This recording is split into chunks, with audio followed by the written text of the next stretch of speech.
This is Solo in the Shop. On today's episode, I'm going to toss out some ideas for reels that you should be posting on social media to promote your woodworking business.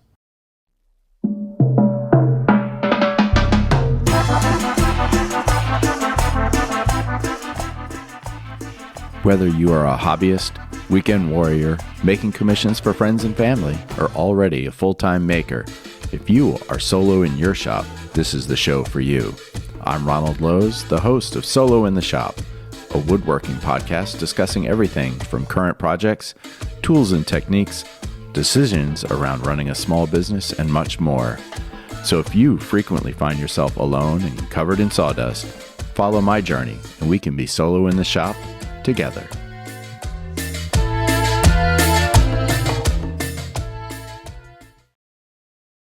Anyone running a solo woodworking business knows the value of social media. To build up your following and find potential partners and clients, posting regularly is the bare minimum. It's the basics.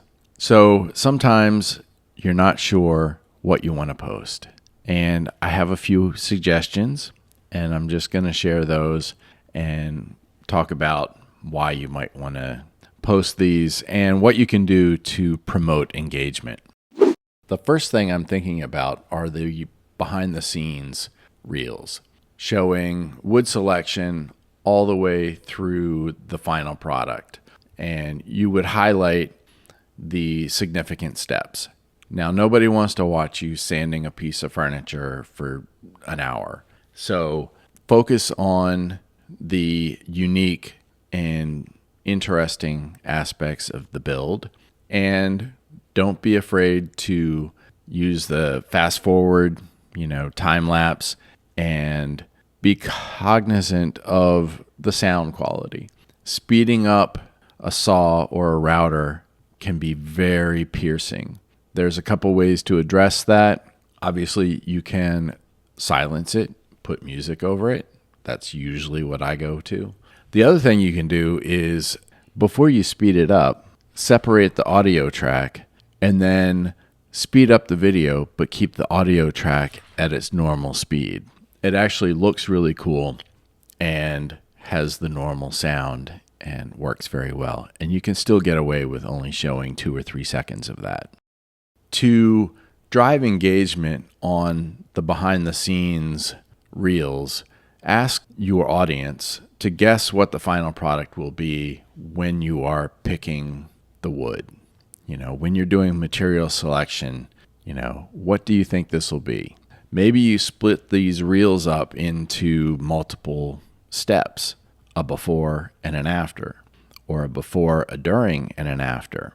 It's always nice to have a finished product reel that you can use for other marketing purposes that doesn't have the whole selecting the wood, cutting the wood, joining the wood, attaching, legs or whatever, doors.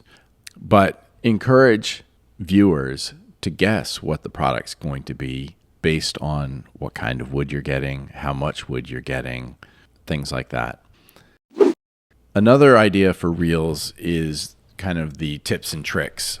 And that can be one tip, one trick, such as how you make a jig for a certain application, how you work through your sanding and finishing so that you get a reliable and consistent finish, how you join pieces of wood so that the seam disappears.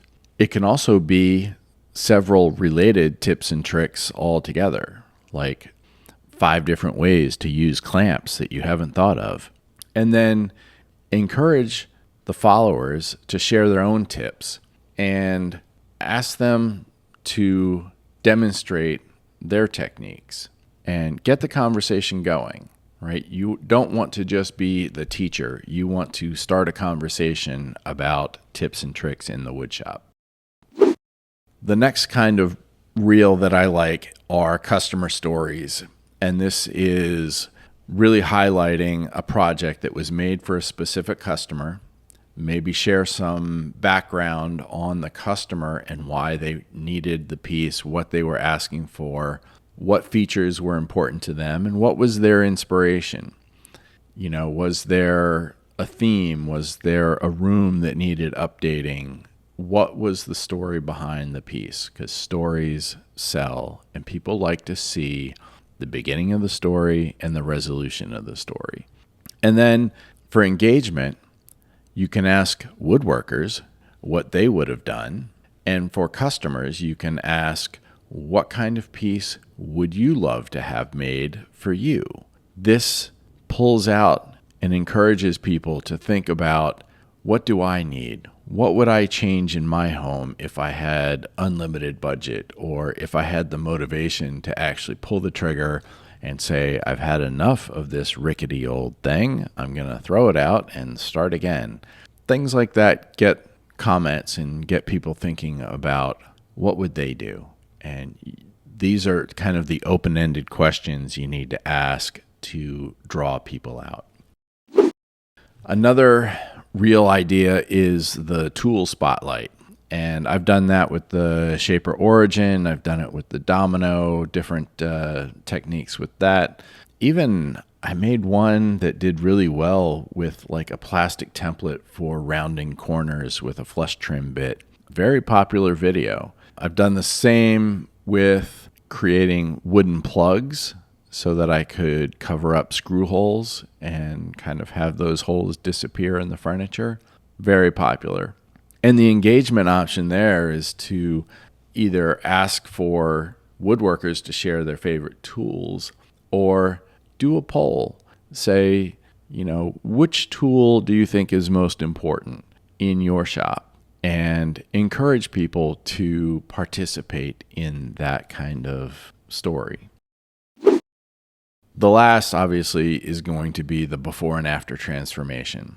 So if you're not creating a piece of new furniture, and I've done a few of these where someone says, oh, I like this, but it would be nice if it was a foot shorter, or if it was narrower, or if everything was tightened up and squared away, refinished, showing that before and after. It's that same story model where there's a conflict and a resolution. You want to show the dramatic transformation of a room or the furniture using your skill, your ability, your tools.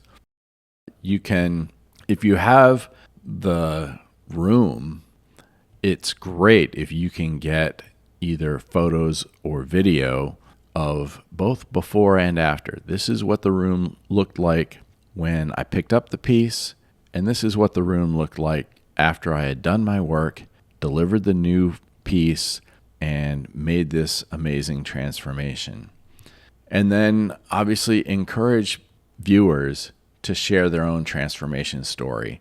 You could also encourage viewers to tag people that need to see this or need their own transformation. Now, that could probably get a little dicey if you say, oh, I know somebody that really needs some help.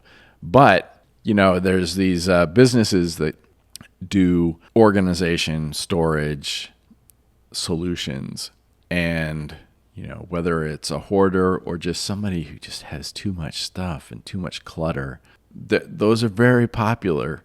And it shouldn't be any more embarrassing to say, hey, you could use a makeover for this room. It's a little touchy, but leave that up to your viewers. You just show the possibility, the potential. This is what you could start with. This is where you could end up. Tag a friend who could use something like this. The next thing that I wanted to talk about is the difference in stories and reels. So what I've just described is reels. And these are a more produced product. A little more editing goes into it. Where Instagram stories, the way I use it, is personality. So I try to keep my reels focused on my product and my customer stories. Stories can be personal insights into my day, whether it's a challenge, something I saw that was funny, some product that I use that I don't sell, someone expressing their appreciation, a comment, a review, things that are more personal that don't necessarily need to have the lifespan of a reel, which is forever, go into my stories. So I strongly recommend use your stories because those are typically seen by people who are already following you. Use your story to expose your personality. Let people get to know you. And keep your reels professional and highlighting what you're working on, what you've produced, and how you're growing your business. That's how I use it. Obviously, it's the Wild West. There's no rules, but that's how I like to differentiate stories from reels. And it works well for me. Hopefully, it will work well for you. That's all I have for this short one. Good luck on social media. I get a ton of customers there, and I hope you do too. If you have questions, comments, or suggestions for future episodes, feel free to reach out to me at SoloInTheShop@gmail.com.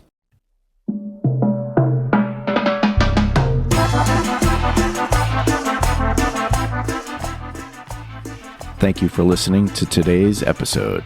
If you got value from it and would like to help the show grow, I'd appreciate a review wherever you listen. Be sure to check the show notes for links to my socials or any extra stuff we discussed today. Until next time, stay safe in your shop, and we'll talk again soon.